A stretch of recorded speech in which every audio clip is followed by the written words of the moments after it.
Bon dia.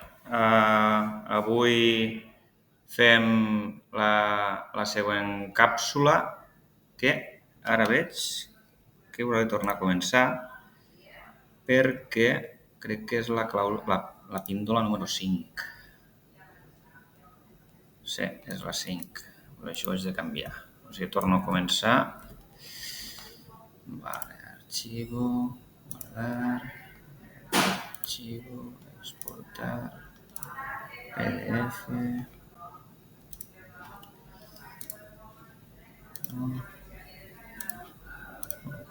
Sí.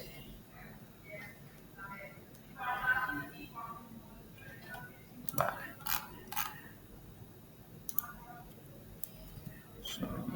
Sí, vale. Ara sí.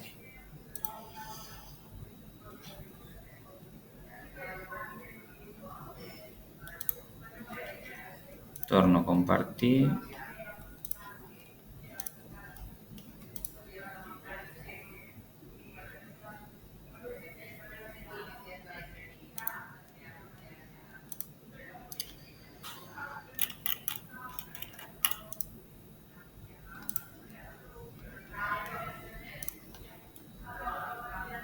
Vale.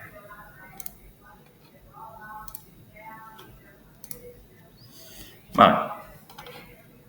Bon dia. Avui fem la càpsula número 5 dintre del grup dels conceptes inicials que hem de saber sobre tot aquest món de la transició energètica i en aquest cas fent referència a les energies renovables que hem anat parlant.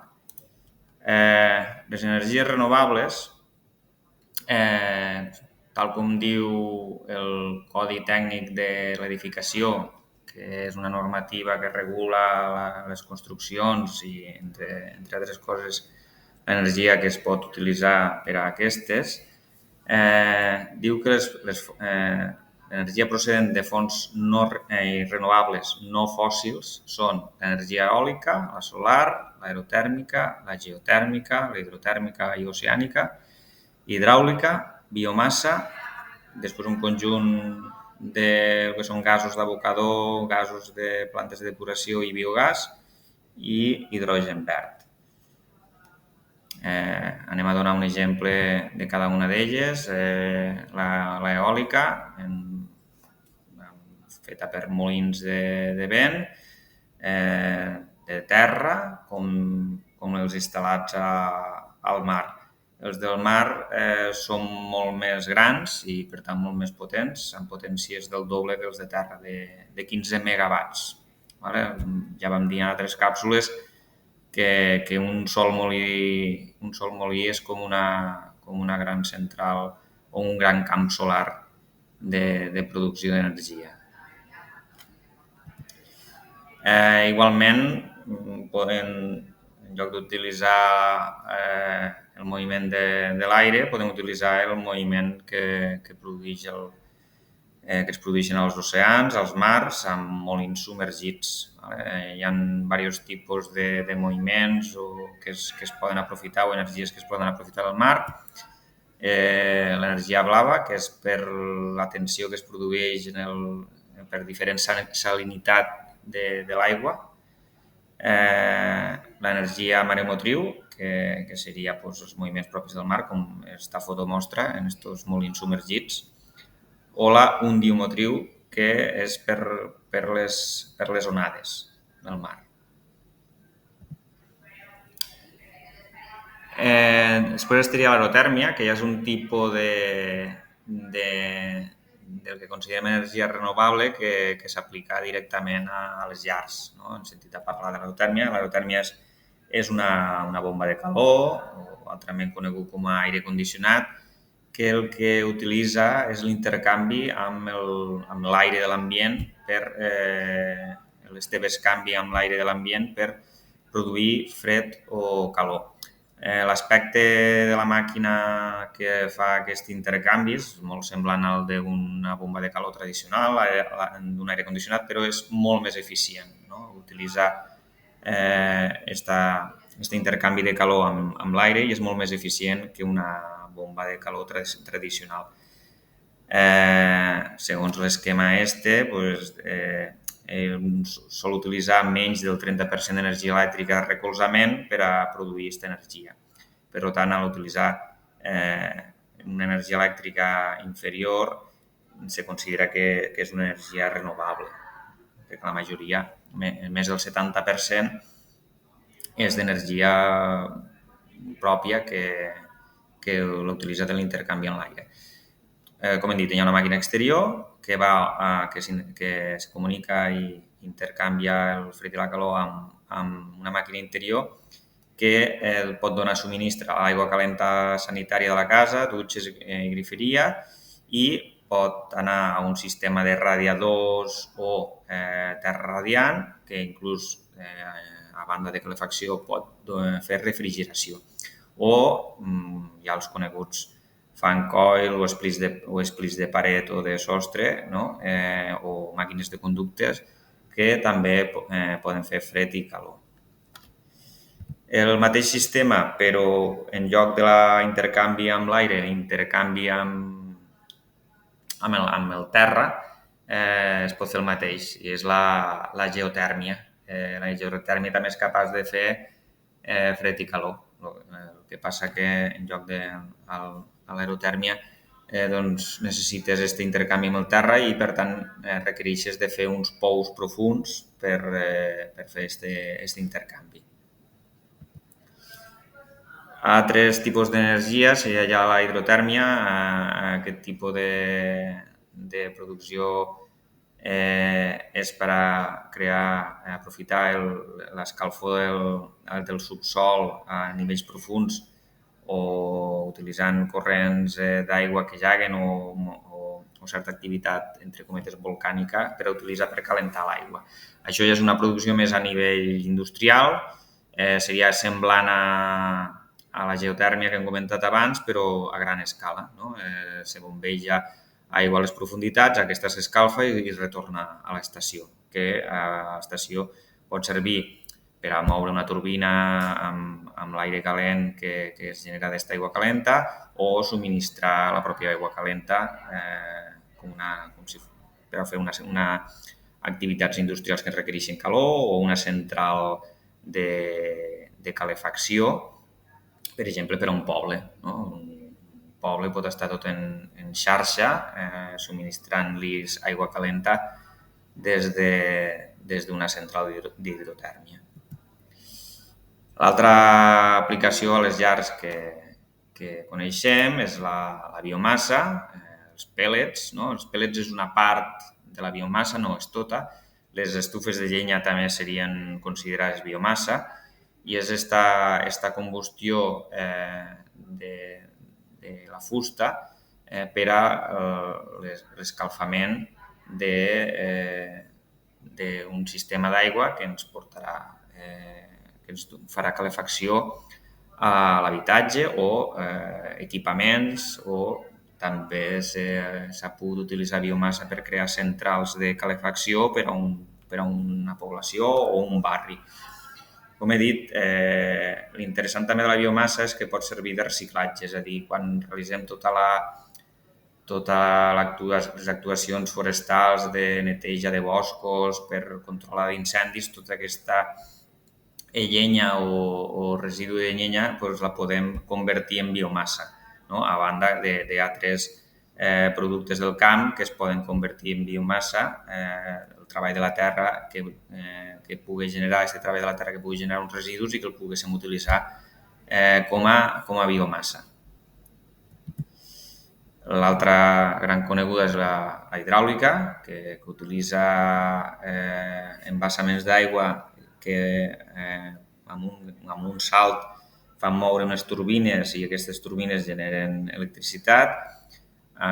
Tenim la central de Riba-roja, que té uns 263 megawatts. També a la Sénia hi ha un petit salt en unes turbines que generen electricitat. Crec que en aquell cas és molt inferior la potència instal·lada que té en aquell salt. crec que és al voltant d'uns 13 megawatts o 1,3, no recordo ben bé, però és una altra instal·lació que tenim a la zona del Montsià. I tenim també el biogàs. El biogàs és un gas que es produeix de sistemes de reciclatge de matèria orgànica i dejeccions ganaderes. La planta el que fa a través d'uns digestors és produir este biogàs que pot anar a un motor de generació. De fet, li diuen de cogeneració perquè tant pot produir energia elèctrica com energia tèrmica, la crema d'este biogàs. D'aquí també surt un producte de residu, que és el producte digerit, i pot tindre una segona vida com a producte d'abono per al camp. Aquí al Montsià tenim la planta de biogàs de la Galera de 2,2 megawatts. I per últim, suposo que també heu sentit parlar de l'hidrogen verd. L'hidrogen verd és verd perquè és un hidrogen produït a través de l'electròlisi a través d'energies renovables. És a dir, l'electricitat que necessita el sistema per crear aquest hidrogen, aquesta electricitat prové d'energies renovables, doncs d'una planta eòlica o d'unes plaques solars instal·lades. Aleshores, aquest hidrogen que generem se considera que és verd perquè s'ha produït amb energia renovable. Catalunya i a la zona de Tarragona, aprofitant la petroquímica que hi ha, s'està posicionant com una zona d'esta producció, d'esta possible zona de producció d'hidrogen verd. Però tot aquest garbuix d'energies que considerem renovables, quins avantatges tenen? Doncs bàsicament la seva essència és la utilització d'energies existents a la naturalesa, ja sigui pels propis moviments energètics de l'aire, de l'intercanvi de calor, dels moviments de l'aigua, dels propis recursos naturals de la fusta que ens sobra. Tot això està present i els podem utilitzar. Sent que és un recurs natural, molts d'ells són inagotables. Evidentment, la fusta no és un element inagotable. Sempre que l'utilitzéssim com un tema d'una gestió de residus, sempre tindrem un abastiment i una sortida en aquest residu, però, evidentment, si ens dediquéssim a talar boscos per produir biomassa, doncs no seria productiu. És a dir, la biomassa s'ha d'entendre més aviat com una sortida a un reciclatge de residu de fusta. Les energies renovables també el que permeten és una producció descentralitzada. Gràcies a les energies renovables, me puc convertir en un petit productor, m'instal·lo les meves pròpies plaques solars, o inclús una comunitat de gent ens podem instal·lar un petit molí de vent i produir-nos la nostra energia. Permet ser de quilòmetre zero. En canvi, hi ha altres produccions elèctriques, sobretot en tema de combustible fòssil, que ja necessiten d'una distribució i infraestructura més centralitzada, com les centrals tèrmiques, les nuclears. Evidentment, les energies renovables de gran escala poden estar repartides i repartir-se pel territori, permetent tindre una petita escala, com hem dit, a quilòmetre zero, o ja més grans i fer una distribució des d'aquestes grans instal·lacions. És un tipus d'energia que permet aquest escalat depenent dels interessos. La més important de totes és la característica que tenim que no contamina. no? Sí que té unes emissions de CO2 o de gasos d'efecte hivernacle. Per què? Doncs perquè per a fer les plaques solars hem tingut d'utilitzar energia ja per a produir-les i això ha realitzat unes petites emissions, però comparat amb tots els altres sistemes de creació d'energia, les seues emissions són molt més baixes. I aquest és el principal motiu de per què hem d'usar les energies renovables. També un gran avantatge és que aquestes instal·lacions són relativament senzilles de posar en marxa o tenen uns sistemes molt simples de funcionament, com hem anat veient.